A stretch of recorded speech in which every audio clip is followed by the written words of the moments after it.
যে সেনা প্রহরায় গণহত্যা, সেনাবাহিনী রাস্তায় নেমে পাহারা দিচ্ছে আর ছাত্রলীগ আর পুলিশ ঘরে ঘরে ঢুকে মানুষ পেটাচ্ছে, কুপিয়ে মারছে, গুলি করে মারছে।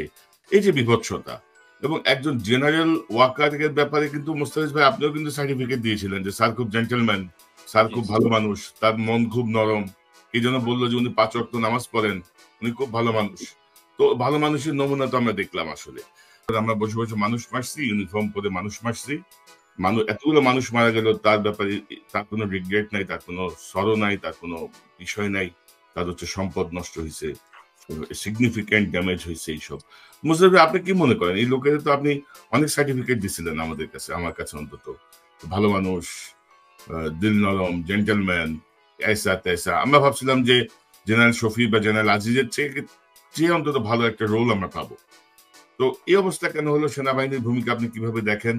এই যে জেনারেল ওয়াকারের মেরুদণ্ডহীন একজন ব্যক্তি, সে কিভাবে সেনাবাহিনীকে রক্ষা করবে বলেন? কিভাবে নেতৃত্ব দিবে?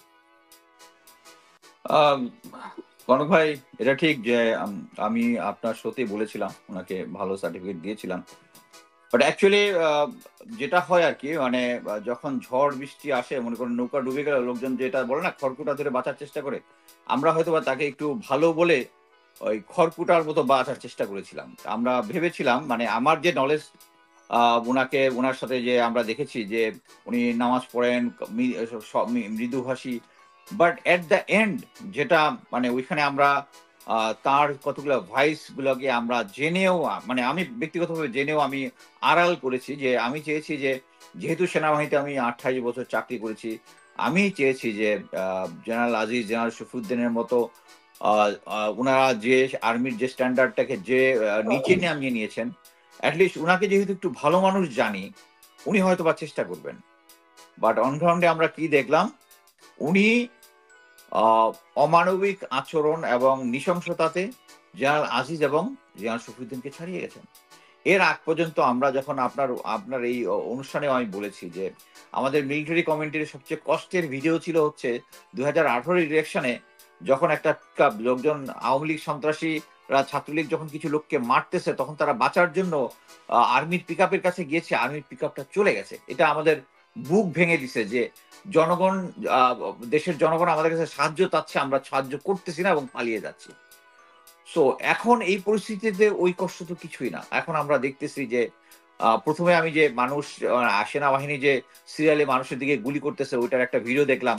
তা আমার কাছে তখন আমরা, মানে যেটা হয় আর কি, আমি যেহেতু সেনাবাহিনীতে চাকরি করেছি, তখন আমি সবসময় সেনাবাহিনীর দিকে একটু মানে ফেভার করার চেষ্টা করবো। এটা আমার আননোয়িংলি চলে আসবে। যেমন মনে করেন প্রথমে আমি ভিডিওটা দেখে আমি বলেছি, না এটা বোধহয় ডিজিএফ একটা সেট আপ করেছে, কারণ সামনে দর্শক দেখা যাচ্ছে না। মানে তখন পুরো ভিডিওটা আমি দেখিনি, দেখা যাচ্ছে না। এরকম বিভিন্ন লজিক, সামনে একটা ভিডিও ক্যামেরা দেখা যাচ্ছে, সম্ভবত এটা মানে তারা একটা সেট আপ করেছে। তারপরে গুলি শব্দ 1-2টা শোনা যাচ্ছে, সম্ভবত ডান দিকের পাশে যে বসে আছে তার অস্ত্রটাই শুধু মানে ব্যাক থ্রাস্টটা দিচ্ছে, ওরা গুলি করতেছে না, সম্ভবত এটা এরকম। যেহেতু সেনাবাহিনীর ভিতরে সবাই আশা করতেছিল সেনাবাহিনী গুলি করবে না, বাট আমি যখন পুরো ভিডিওটা দেখলাম, আমার মানে আমার সমস্ত আশা আকাঙ্ক্ষা এবং পুরো দেশবাসীর সাথে, মানে ইটস নট দ্যাট আমি বলছি দেখি লোকজন বিষয়, প্রত্যেকে, আপনারা প্রত্যেকেই যে যার পয়েন্ট থেকে বলেছেন যে আমাদের সেনাবাহিনীর প্রতি আস্থা আছে, কিন্তু এই আস্থাটা জেনারেল ওয়াকার একদম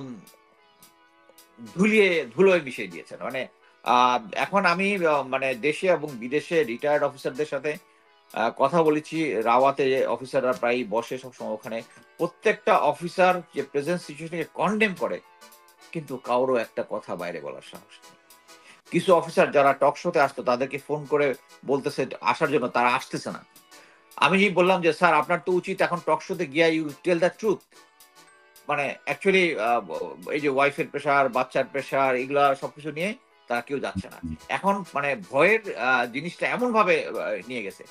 তবে আমি অ্যাকচুয়ালি এনাফ ইজ এনাফ। আমি general Shafiuddin, sorry, general Waker সম্বন্ধে যা বলেছিলাম, এখন আমি অ্যাকচুয়ালি একটা ড্রাফট করছি। উনার যে সমস্ত জিনিস সেনাবাহিনীতে তিনি প্রাক্তন সেনাপ্রধানের জামাতা হিসেবে যে সমস্ত হিসাবকে, যে সমস্ত আনডিউ প্রিভিলেজ নিয়েছেন, he is a good man in conversation, মৃদু ভাষী লোকজনের সাথে কথা বলে। এই কারণেই আহ, সে যে সমস্ত ফ্যাসিলিটি আর্মি থেকে নিয়েছে এগুলো নিয়ে লোকজন কথা বলে না, বিকজ মানুষ যেটা হয় যারা এই সমস্ত আনডিউ নেয় এবং এটা নিয়ে গর্ব করে প্রচার করে, but he is a smart man, এগুলো নিয়ে গর্ব করে প্রচার করে না। উনি যখন মনে করেন মেজর অবস্থায় উনি কিন্তু কোর্সের একজন অ্যাভারেজ অফিসার, মানে আমি যেটা শুনেছি যে সিরিয়াল 40-র পর তার নাম্বার। সো প্রথমে উনি যখন স্টাফ কলেজ পরীক্ষা দেয়, স্টাফ কলেজ 23, উনি পাস করতে পারেননি কি, মানে একটা সাবজেক্টে ফেল করেছিলেন, বেশ সিরিয়াস খারাপ মার্ক পেয়েছেন। তারপরে গেজ দিতে দিতে তখন ব্রিগেডিয়ার জেনারেল অনুপ কুমার চাকমা ছিলেন ব্রিগেডিয়ার জেনারেল এবং তার শ্বশুর ছিলেন হচ্ছে চিফ। সো গেজ দিল প্রথমে 50, 60, 62, তারপরে আরো 6টা বাড়াইলো। বাড়ানোর পরেও তার জামাইকে নিতে পারলো না। যখন নিতে পারলো না, এটা নিয়ে 1 মাস ধরে যে রিপোর্ট, যে রেজাল্ট বের হওয়ার কথা 1 মাস ধরে তারা বের করেনি। তারপরে 1 মাস পরে গিয়ে বের করছে, কিন্তু আর্টিলারিটি আসেনি। এর পরের বছর যখন পরীক্ষা দিল, এটা নিয়ে কতগুলো কনস্পিরেসি থিওরি আছে যে তিনি হঠাৎ করে চান্স পেয়ে গেলেন, এর আগের গুলাতে উনি ঢুকতেছিলেন। বাট এনিওয়ে, একজন সোর্স যেহেতু বলছে, এটা নিয়ে আমি বেশি কথা বলবো না। বাট এট দ্য এন্ড যেটা, উনি যখন স্টাফ কলেজে ঢুকলো, আপনারা মনে আছে মেজর জেনারেল রশিদ রিসেন্টলি উনি মারা গেছেন, মানে আওয়ামী লীগের জন্য পারলে জানটা দিয়ে দেন। জি জি জি, হ্যাঁ। হ্যাঁ মনে আছে, উনি তখন লেফটেন্যান্ট কর্নেল হিসেবে ওখানে পোস্টেড, উনি ইনস্ট্রাক্টর হিসেবে। উনি মানে একজন এভারেজ অফিসারকে মনে করেন, ওখানে বেশ কয়েকজন সোর্ড অফ অনার ছিল, গোল্ড মেডেলিস্ট ছিল, 5-6 জন, এদেরকে টকরায়া যে তাকে ফার্স্ট বানাতেই হবে। ফাইনালি তারা ফার্স্ট বানাইতে পারে না, কিন্তু বানাইছে হচ্ছে সেকেন্ড। আচ্ছা, স্টাফ কলেজের নিয়ম হচ্ছে যে যে ফার্স্ট হয় সে আমেরিকাতে আরেকটা কোর্সে যায়, আরেকটা স্টাফ কলেজে যায়। সেকেন্ড যায় হচ্ছে ইন্ডিয়াতে। ওয়াল্লাহ, সেনাপ্রধানের জামাই যাবে ইন্ডিয়াতে কোর্স করতে, প্রতিবেশী হবে না, ওয়েস্টে যাইতে হবে। আমাদের ডিপ্লোম্যাটিক চ্যানেলকে লাগাইলো যে আমেরিকা, একটা হচ্ছে আমরা ব্রিটিশ যেটা বলে কিম্বার্লি, আর একটা হচ্ছে লেভেনওর্থ বোধ হয় আমেরিকানটা, যে লেভেনওর্থ হবে না, এই দুটাতেই ট্রাই করা হলো, কিন্তু তারা কেউ রাজি হলো না। শেষ পর্যন্ত রাজি হলো না কি, এই কোর্সগুলো কিন্তু আমাদের মনে করেন যে বিদেশ থেকে যারা বাংলাদেশে ট্রেনিং করতে আসে বা আমাদের থেকে যারা যায়, তাদের এটা একটা দুই দেশের মধ্যে একটা সামরিক কূটনীতির একটা অংশ। তারা, আমরা যখন বিদেশে যাই, যেমন আমি একবার মালয়েশিয়াতে গেছিলাম, তখনকার আমার যে ইয়াটা টিউশন এবং অ্যাকোমোডেশনটা ওই দেশের সরকার দিবে, শুধু হাত খরচটা আমরা দিব। বাট অনেক দেশ আছে যারা হাত খরচ দেয়, আমেরিকা মনে করে যে হাত খরচও দেয়। সো এরকম কোনো কোর্স না পাওয়াতে উনি করেছেন কি, লন্ডনে ওই ওখানকার যে স্টাফ কলেজ আছে ওখান থেকে একটা কোর্স কিনে নিয়ে এসছেন। আমাকে একজন বলেছে এটাতে 64 লাখ টাকা খরচ হয়েছে, আরেকজন বলেছে 84 লাখ টাকা, অনেক আগের ঘটনা।